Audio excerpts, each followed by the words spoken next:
She put a pot on she hair and gone.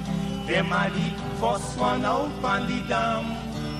Basket on she head, bucket in each hand. Hold up on she frock, I wanna she grandson.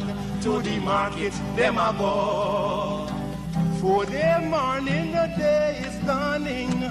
For cockcrow to give the villagers a warning. Rise and shine, the birds them a sing. All animal take turn as them join in the waking. Cockcrow, dagaba, donkey, bray, horse, and they even duck a quack. Cockcrow, dagaba, donkey, bray, horse, and they even duck a quack. Come and hear this sweet story that tell the people about life in the country. All day a back down, me now a come home. The naga jackass yard for fetchy load. Cockle shy hand, bag over shoulder, running by his side, a Rexy and Rover. From the farm, them a come. Sun a go down but up the river. Some washing clothes, some folks are bathing at the water. Fisherman, they catch them a bring. From a canoe boat, man, them start offloading. Aymara, Kwakwari, Hail Baka Kuma Kuma, even Lokonani. Aymara, Kwakwari, Hail Baka Kuma Kuma, even Bangameri. Listen to this sweet story that tell the people about life in the country. Them children glad when the weekend come. Out in the yard, them all gather round. Some a play catcher, some making house from straw. Two who come later, a grandma or grandpa. All a sit down just a wait. Moonlight so bright, it's just the right time to listen story or to say a little nursery rhyme. Grandpa voice a echo in the night as he tell some picnic are there with fright.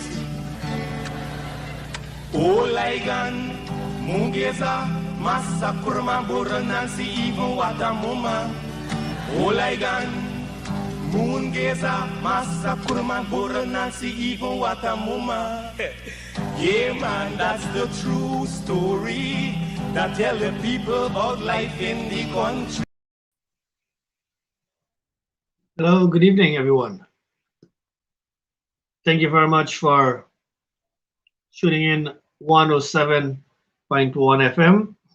I am Dinesh Jaiprashad. Every Tuesday at 8 p.m. at 107.1 FM. I must say special thanks to Mark Benchop for affording me the opportunity to share with you information as it relates to what is happening in East Berbice quarantine, what is happening as it relates to politics in Berbice, in Guyana, and more so, what you can do as Berbician and Guyanese so that you can be able to withstand all these pressures that coming our way. Tonight's program is basically a very important one for all of us. It is a program that will bring new knowledge, information to all of us so that we can be able to prepare ourselves. This program is specially designed to spread the word of how important it is for all of us to be in our localities, at our NDC and our RDC. This program tonight is about sharing so much information that many of you will want to take up the challenge as from tomorrow to be that leader that you want to see in your community. But before we get into the program line, I must say that COVID is getting out of hand. COVID is getting out of hand. Our death toll getting up day after day. And it seems as if though there isn't any proper mechanism in place for us to be able to deal with this COVID situation. As you can see, individual just joined me there, who is no stranger to Guyana.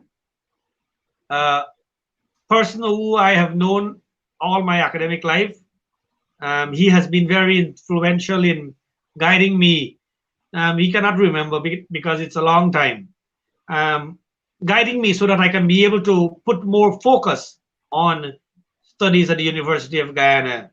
And when I visited this individual office, he was the deputy registrar. You know, I'm a Hindu, I'm a Pandit, religious person. I saw on his table, on his desk, the Bible, the Bhagavad Gita, and the Quran. So I look at this individual without saying a word, and I said, this guy, you know, is really there to understand our issue and our problems. After sharing my problem with him, he was able to advise me to say, what, hey, what happened? Do A, B, and C.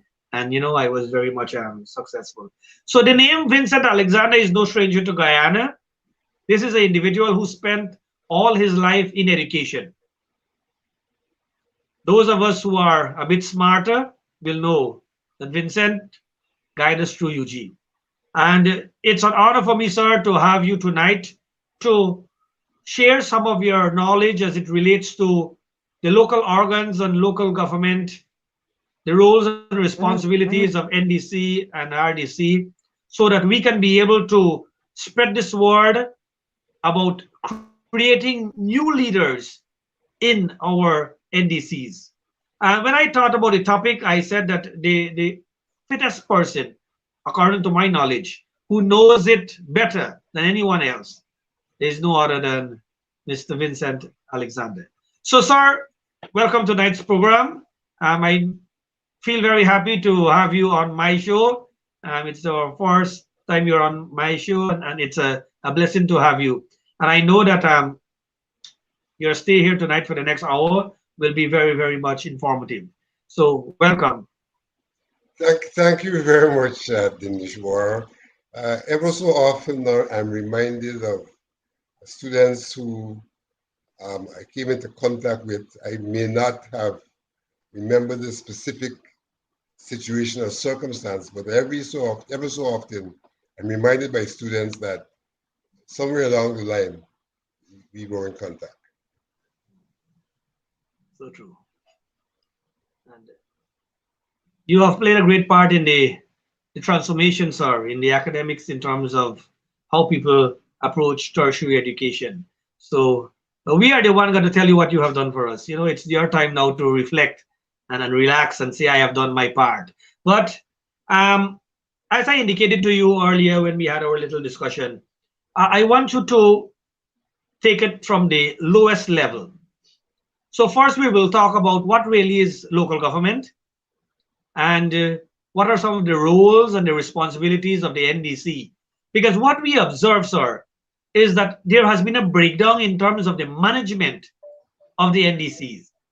So you come in here tonight to remind us and to educate us about the roles and responsibilities of certain individuals at the local democratic organs will cause young people out there who are very much into community development and want to see people, you know, get out of poverty and help the community. And so your tonight's program will be as a stepping stone for all those young people who are out there who want to take up leadership role come next local government election. So over to you, sir. As we get through with the program, I will, you know, bring some important questions that will cause you to, you know, but I cannot dictate what you will say because you are here to help us. You are here to guide us in terms of the local. But The the local. first thing I want to say two things. It is said that all politics is local. There is that contention that all politics is local. I suppose that has to do with the fact that no matter what a politician wishes to do or to be, he has to be able to relate to the local people for their involvement and their support if in fact he or she is to be elected, and if in fact he or she is to get the kind of support to implement the things that he or she wants to implement. So they say all politics is local. The second thing they say is that local government is the training ground, the school for national politicians. That people who really want to become involved in politics should really wet their feet in local government before moving on to national politics. And I think I want to underline that this evening because I have noticed that a lot of people like to arrive at the top. I sometimes say that they parachute. They don't come from the bottom up. They're airbound and they're parachuted onto the top. And it is disadvantageous because in those circumstances, they have not allowed themselves the exposure and the experience that they can bring to bear when they enter national politics. And so they enter national politics and are still at the rookie stage. They're still learning. And it isn't the best thing for national politics. It would be better if they did their apprenticeship in local government and brought that experience and knowledge to national politics. So I want to underline that this evening because I think it's one of the issues that we're confronted with, where people don't pay sufficient attention to local politics, and all politics is local. And local politics is where you really begin to understand and to learn about governance and government, and therefore you can bring that knowledge and experience to the higher level.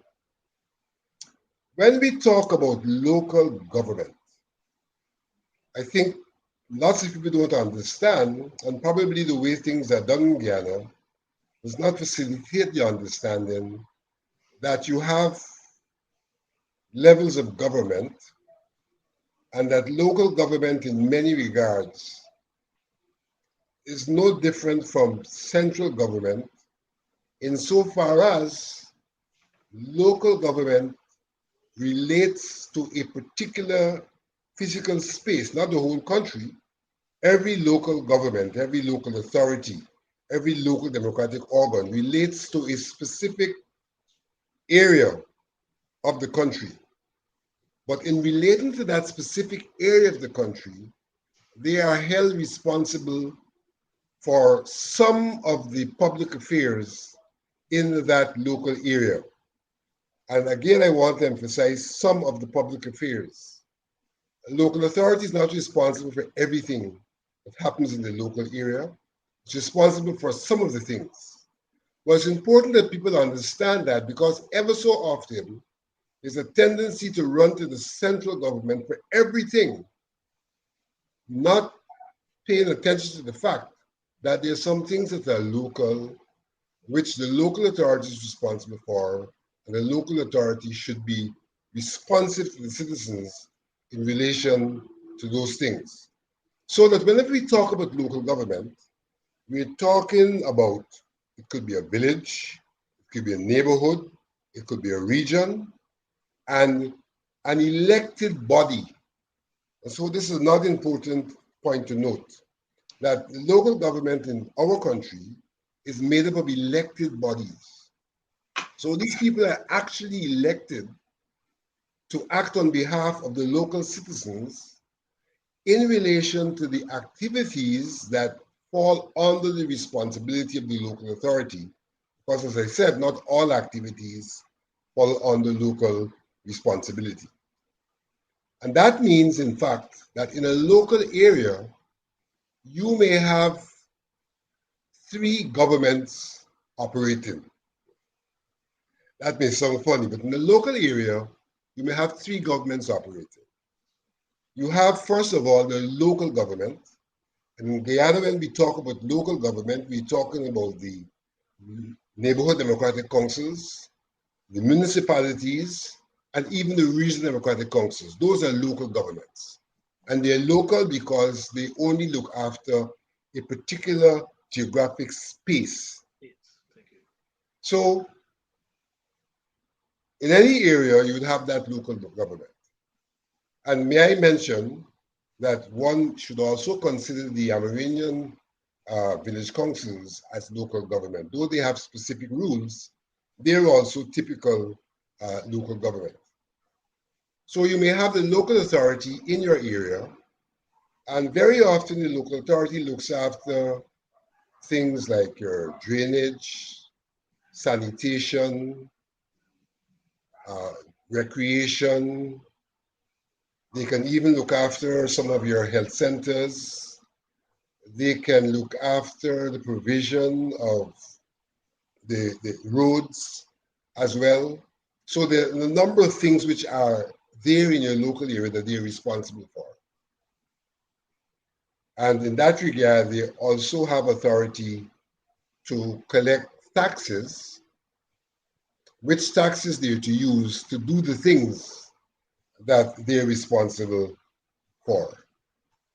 Then in the same local area, in the case of Ghana, you may have what you call regional government.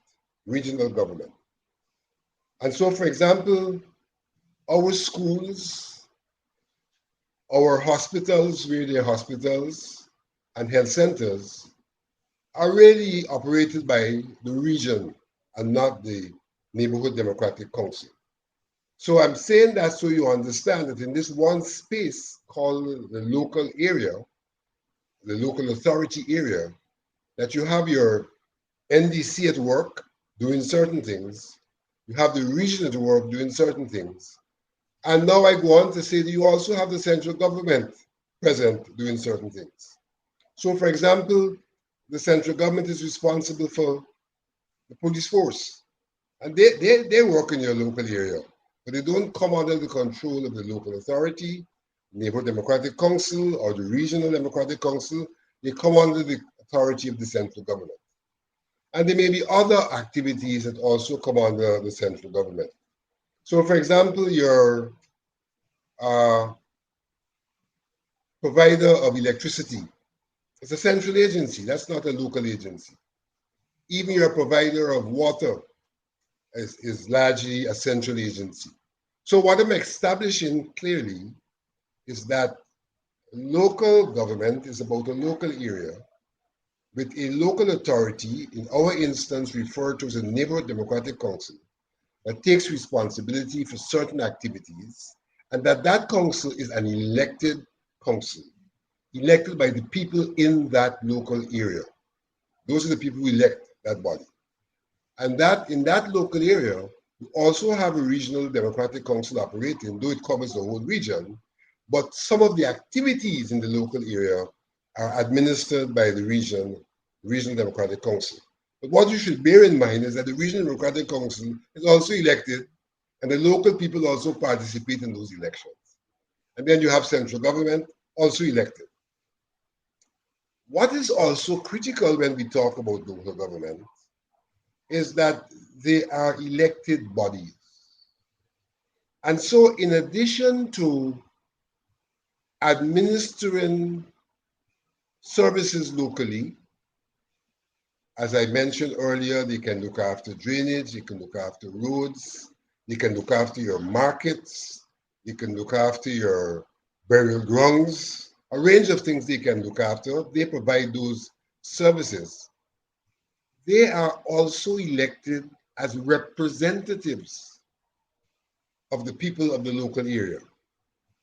So there may be things that are going on in the local area for which they are not responsible, but as the people's representatives, they reserve the right to make representation to those other governmental bodies present in the local area about providing service, quality of service, the need for service. So for example, a local authority, a Neighborhood Democratic Council, could well interface with GPL about the provision of good services in terms of electrical services in the local area, street lights, ensuring that they don't have blackouts and things like that. the local authority can make representation. And so they could make representation to agencies which are not local agencies but are providing services in the local area, as well as they can make representation to other levels of government that are also providing services in the local area. And those levels of government would be the region and central. The region in relation to drainage and irrigation, which the region is largely responsible for. The public road that passes through the village, which the region may be responsible for, and health services, the schools. They can make representation on behalf of the people who elected them to the region about the quality of service and or the need for service. And so similarly, they can make representation to the central government because there are things that the central government would also be engaged in doing. So for example, the issue of sea defense, it would be the Ministry of Infrastructure, but the sea defense affects the local area. And so they can make representation to the people. So local authorities should not merely see themselves as bodies that are delivering services locally, but they should see themselves as representative bodies that can speak to other agencies that are active in the local area in terms of either bringing their services to the local area or the quality of service they're providing in the local area. And so I think the citizens need to understand that. They need to understand how important local authorities are, and that when they, the citizens, go to the region and the central government, the things which are local, what they're doing is undermining the authority of the local government, and they're diminishing the role. And so in a sense, what they're doing is interfering with their own authority and power, because the local authority is theirs. Exactly. And if they don't go to the local authority to get things done, and they go to central government, they're interfering with that body of people, which is near to them, which is responsible for certain things that concern them, and which by virtue of their nearness have a better understanding of those things, and therefore can better respond in terms of dealing with the problems because they are themselves local and have an understanding. They're easier to meet because they're local. They should be more responsive because they are themselves affected by the things for which you would go to them. And therefore it's important for citizens to understand that they have a civic responsibility to relate to the local authority, and that in doing so, they would be enabling the growth and development of that local authority, and therefore enabling a body that will be able to deliver to them services at the local level. So true. Thank you very much. And I think that explanation fits exactly the way an NDC, the local authority, should operate. But sir, what we are seeing now is that people are losing a sense of their roles and responsibilities and their function. And we see that a lot of outside interference, exactly what you have outlined just now, the region and centrally interfering with the management of the local organs, the NDC, and cause people not to receive what they so deserve. It is very, very appropriate that we can be able to understand this information so that our local individuals, our councillors, the overseer, the chairman, and all these individuals who are attached and associated with the NDC and the RDC can be able to say that here what happened. This thing was formed so that we serve our immediate community, the locality, the NDC, Neighborhood Democratic Council. And if something is beyond our control, beyond our scope, then we invite the RDC and the central. But sir, we know how things are happening. That is why I say tonight that, you know, this program will be a wake-up call for some of our office bearers to realize that here what happened. I was elected by the people to serve in this capacity. let me try to get to the Local Government Act, study it, and do my service. Sir, I want to ask you a question as it relates to preparation for local government. We know that we have changed the system a few elections back in terms of having constituency as opposed to the old system whereby we had one approach. So can you spend a few minutes in terms of explaining the new system that is here with us in terms of local government, and how can individuals from various constituency and geographic areas can, start to think now about representing that constituency in which they operate in?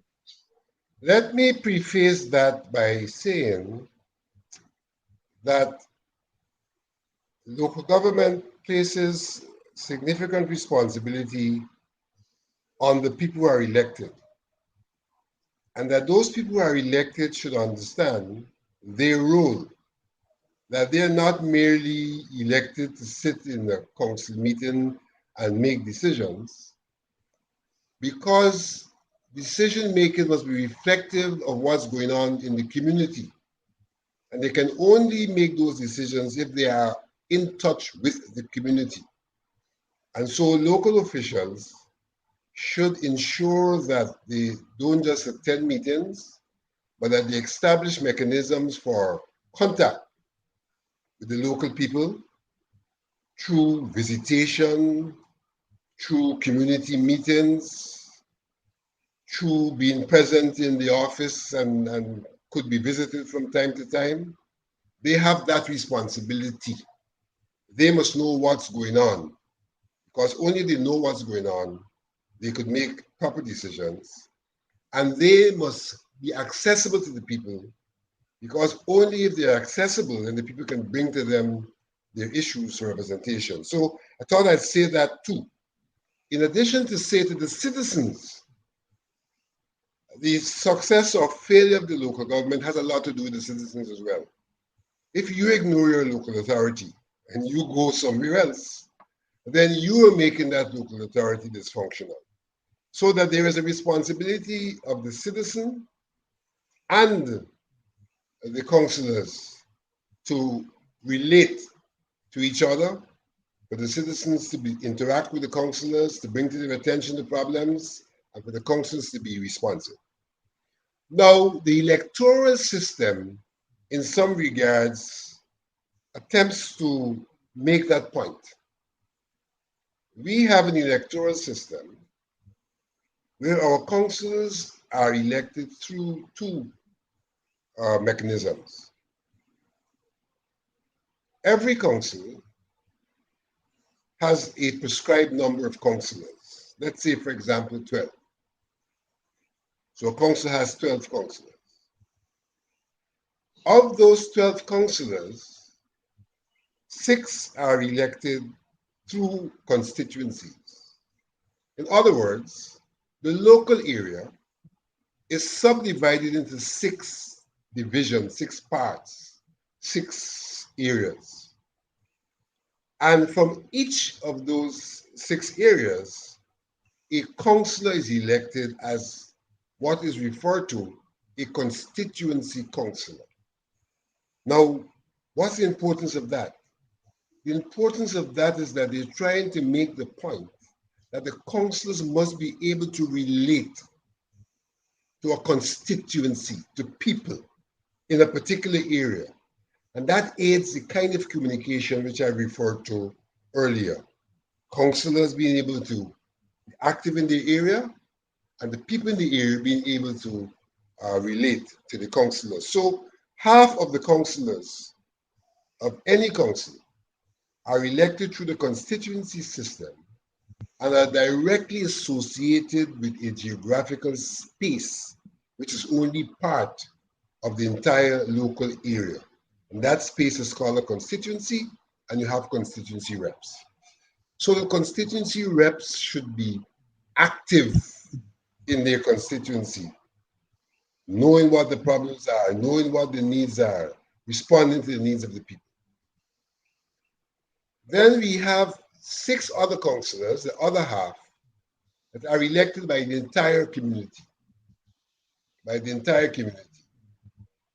And they're elected in a way that's different from how the 6 councillors are elected. The 6 councillors, the one who gets the highest vote in his community is the one who is elected. So you go and you vote, indicating which of the councillors you wish to have. And when the votes are counted, the one with the highest number of votes become the councillor for your area. So we can say that in some regards, that's what you call a first past the post system. It's like a race with contestants, and the contestant who gets in the tape first is the one who wins. And that's how that councillor is elected. And I'm saying that so you understand that when you get, in fact, let me say also that in that election, you do not have to belong to a political party or a community group. Any individual who meets the requirements to be elected can offer himself or herself up to be elected. You don't have to be tied to a political party.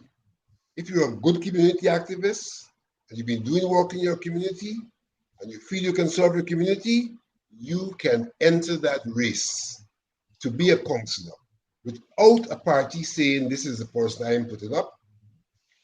But at the same time, parties can also put up individuals to run for the constituency seat. When we come to the other level, in that instance, it's not first past the post. It is what is referred to as proportional representation.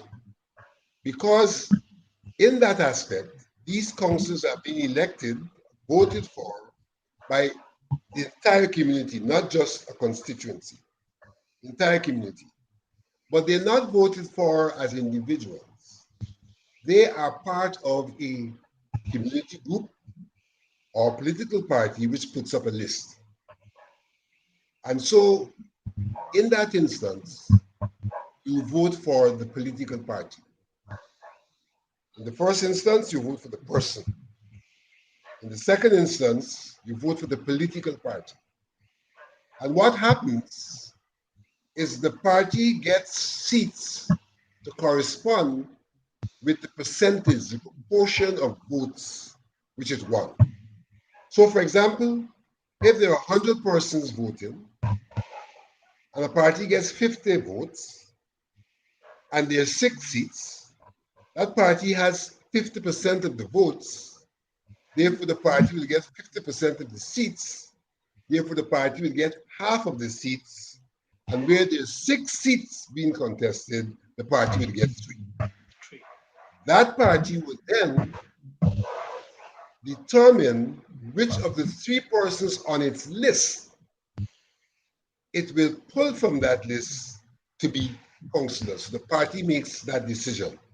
The list would have 6 and more than 6 persons, more than 6. So the party would go to that list and pull the number of persons that they have been allocated based on the votes, and then those persons will become the councillors. So the council then consists of 12 persons, 6 of whom would be individually elected to represent constituencies, and 6 of whom would be elected to represent the entire area, so to speak, under proportional representation, and all 12 of them will make up the council. When they get into that council, they are all councillors with equal rights. They're all councillors with equal rights. So even though, sir, if I may, even though this is an individual person living in this area, he has a right to contest. He can, without any political strings, right? Yes, yes. You know, I want to send that message. I want to send that message out because, you know, we have some competent individuals who have been allowing things to happen not in the correct way, you know, and they just sit back, you know, and some of them talking with me that we need to get some information and we need to. So I decided that here what happened. Let the expert bring it tonight. so that they will realize that here what happened. I am living in this area. I am living in Port Morant, and there is this constituency that I can represent my people, and I will ensure that things happen.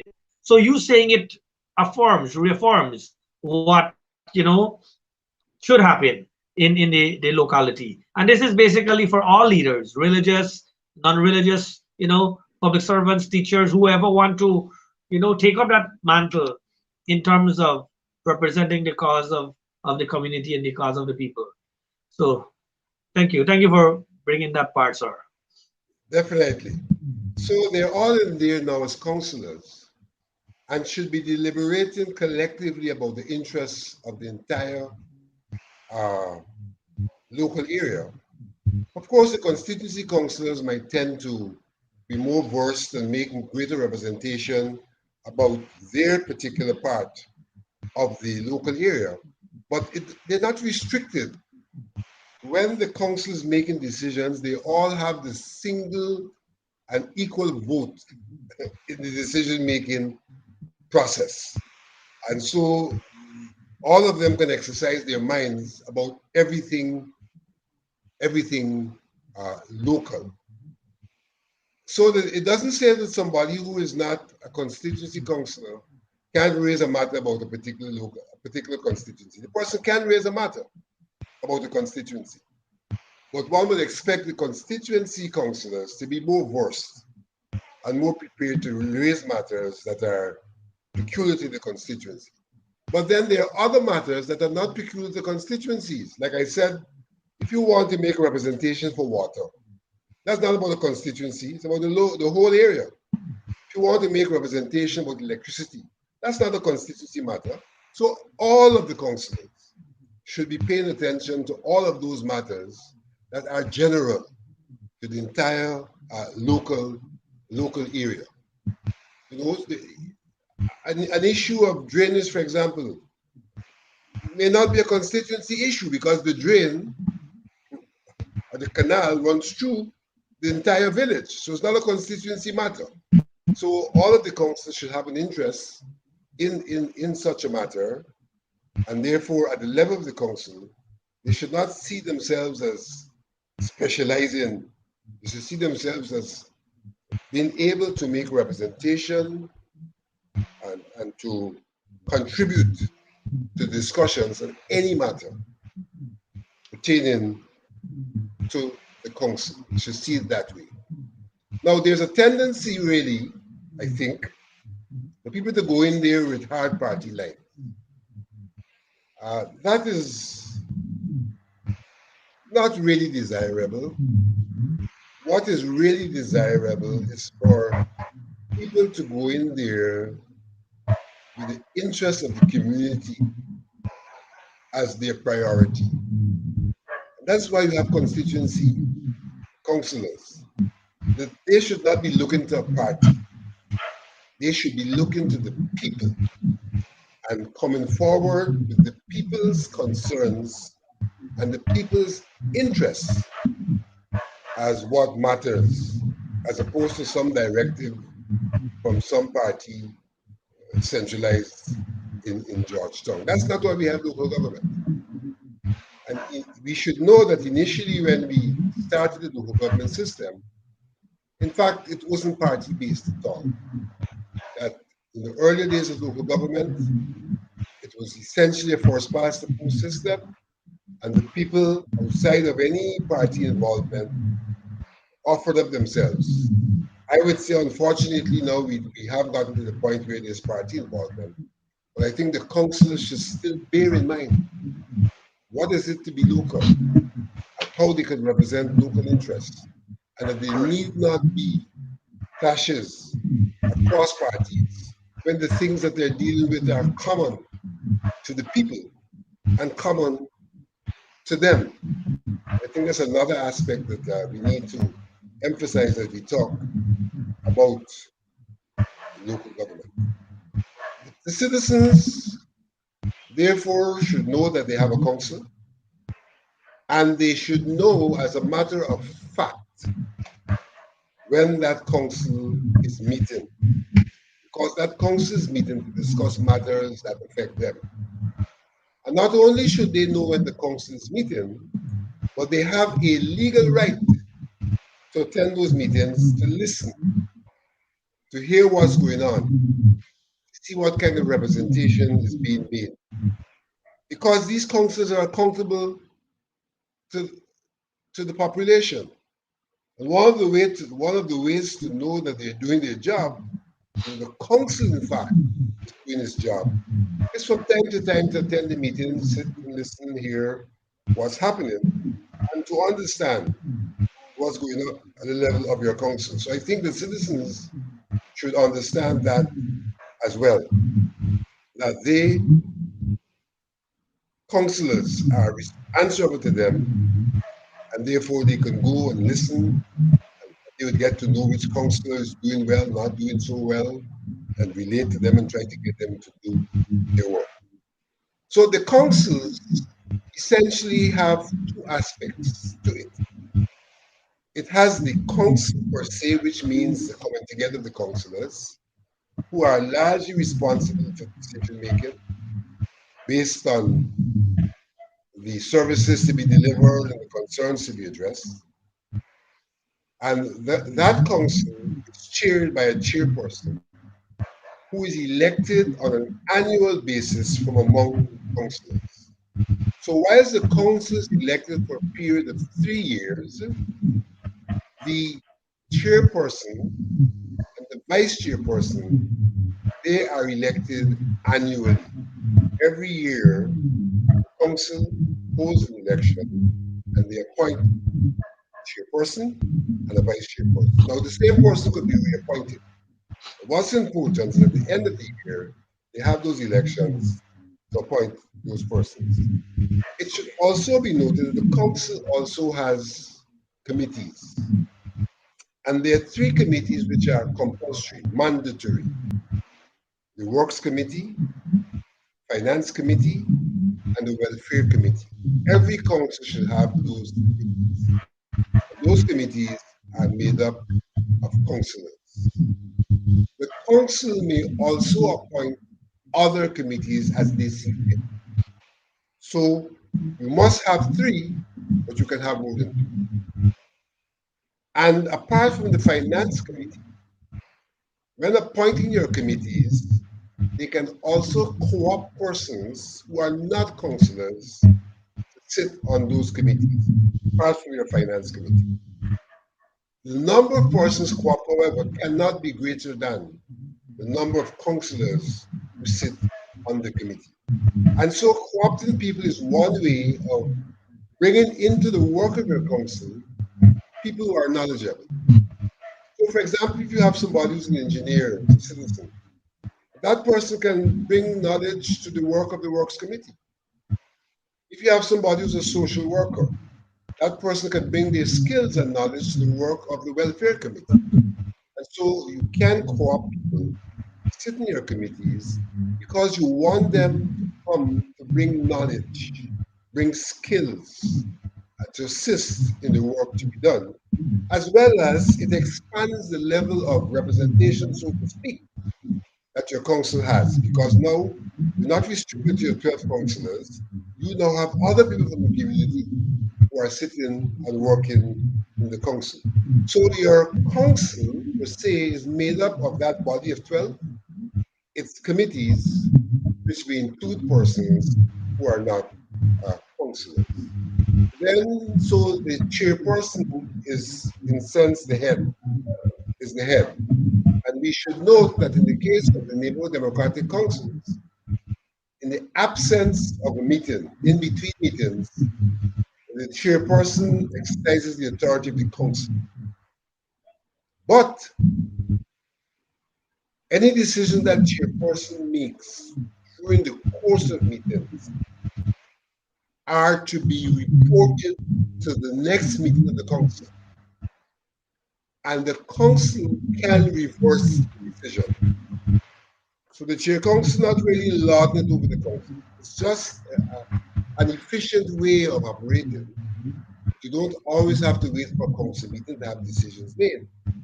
But because the council is elected to represent the people's interests, even when the chairperson makes a decision, and those decisions should not involve reversing decisions made by the council. And we should be clear about that.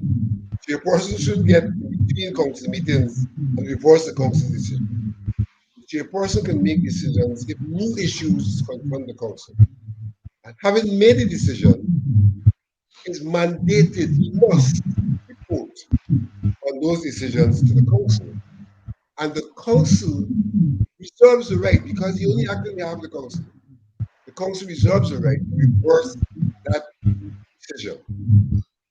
Now, so apart from the council per se, you have what is called the administration or the administrative arm of the council. To a large extent, the administrative arm is the body of people responsible for executing the decisions of the council. Councillors do not themselves execute the decisions. They don't go there giving instructions where works are going on and things like that. There's an administration that has that responsibility. But that administration operates in keeping with the decisions of the council. And that administration, whenever the council meets, will be reporting on the work that is ongoing. And that's a way in which the council is able to monitor what is happening. They report. Now, councillors, in fact, in their outreach, where their projects and so can visit and observe what's going on. So that when the council meets, they could discuss realities of what's going on the ground. They can pose questions to the administration, headed by the overseer, who's responsible for the work. If they have difficulties with what they saw, they can raise those matters and have those matters resolved and decisions made that the administration is mandated to carry out. The administration is the arm that executes. They are not the ones who are making the decision. Overseer sits in at the meeting of the council. There may be other officers who may sit in. Decisions are made and they leave those meetings knowing what the decisions are, or the decisions are conveyed to them after the meetings, for them to carry those decisions out. The major decision that the council makes on an annual basis is that of its budget. And the budget determines what monies they want to allocate for the various projects, whether it's for roads, whether it's for sanitation, whether it's for drainage, whether it is for market. Budget has those decisions. And the council is authorized to make that budget. And in making that budget, determine how much taxes they will extract from each of the property owners of the local area so that they have revenue to carry out their work. The council decides on the rate that they apply to the value of the property, which rate then determines how much taxes are paid by individual property owners. And it's those taxes that make up to a large extent the council's revenue. The council may have other sources of revenue. So for example, they can have market fees that make up their revenue. They can have fees that are paid in relation to the burial of people that can make up their revenue. And there are other areas they can have equipment that they rent out that can help to make up their revenue. All of that goes into the revenue part of their budget. Then they have the expenditure part, where they say what they plan to do. That is what guides the administration in doing the work. And one of the tasks of the administration is to collect the taxes which each property owner is obligated to pay. I think that's an important dimension as well. That there's one thing to complain about about what the council is doing or not doing. It's another thing to ensure that you provide them with resources to do what they ought to be doing. And may I mention that as we speak, the rates and the ultimate taxes that our citizens are asked to pay are extremely low, are extremely low. And therefore, there could be no real excuse for a citizen not paying. Some citizens, $200, $200 paying in rates and taxes. So a council which you expect to do significant work, a council which you expect probably to collect garbage, which if you were to pay private collector, the amount of money you pay the government for 1 year is probably what you pay the private collector for 1 month. So there needs to be an appreciation that I would say our councils are um, under-resourced, are under-resourced. And because our councils are under-resourced, there is also the scope for our councils to engage the citizens in community activities to do some of the things that need to be done in the local area. Because you're under-resourced, but you have the manpower, that you can put your shoulders to the wheel, and some things can be done using the local manpower on a kind of a self-help basis, because the councils are really under-resourced. And so I should state to you that in addition to the local sources of revenue, the councils also benefit from a subvention from the central government. Now that's the area in which I think the councils need to be acting collectively. The law relating to that subvention suggests that what the central government should be doing is allocating a block sum to local authorities, a block sum, and that those local authorities should be given a subvention, not based on what the minister feels they should get, but based on a formula where each local authority presents information to the ministry on the population size, on the area which they have to service, and on the amount of taxes they collect each year, what percentage. Those three things make up a formula, which is then plugged into this large sum to determine how much the local authority can get. Because they're not all at the same size, they don't all have the same work to carry out. So the Fiscal Transfer Act provides for that approach. As I don't think that the government have followed that, and we're still, to a very large extent, giving local authority funds on the basis of how much they feel like giving, and in fact are asking the local authorities about the projects on the basis of collecting the money. The law did not intend it. The law intended that the local authorities should have a sum that's plugged in their budget based on the works that they want to do. In addition to that, the government can then give grants that may be called conditional grants. But basically, the initial subvention should not be conditional. It should be a sum determined by use of the formula and plugged in to the revenue base of the local authority. Yes. And so these are things that the councillors need to know. These are things that citizens need to know so that they can call on the authorities to do things the way they were intended to be done. Those laws were not made by you. Those laws were passed in Parliament by the people in government. And therefore, if they pass those laws, they have an obligation to follow through on the laws which they pass. If they don't like them, then they should go back to Parliament and have them changed. But even they should be making laws in consultation with the local people.